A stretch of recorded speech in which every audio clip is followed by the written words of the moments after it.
Today, I'll walk you through how to create an Excel dashboard for Jira, even if you're a total beginner or just need a quick refresher. By the end of this guide, you'll know exactly how to visualize your Jira data in Excel so you can make informed decisions and track your project's progress effectively.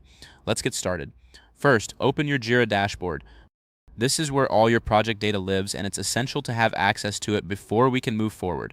Once you're in your dashboard, look for the Filters option.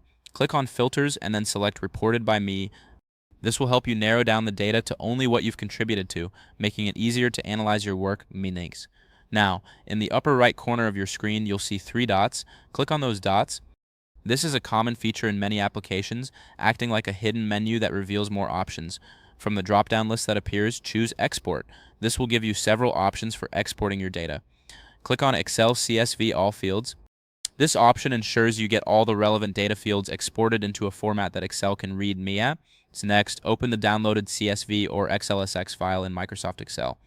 If you're using Excel for the first time, don't worry if your dashboard looks slightly different. The core functionalities remain the same, and you'll get the hang of it in no time. Once you have the file open, select all active cells. You can do this quickly by clicking on the top left corner of the data range. After selecting the cells, press Ctrl and T to convert the raw data into a formatted Excel table. You might want to name it Records Table for easy reference later. And there you have it.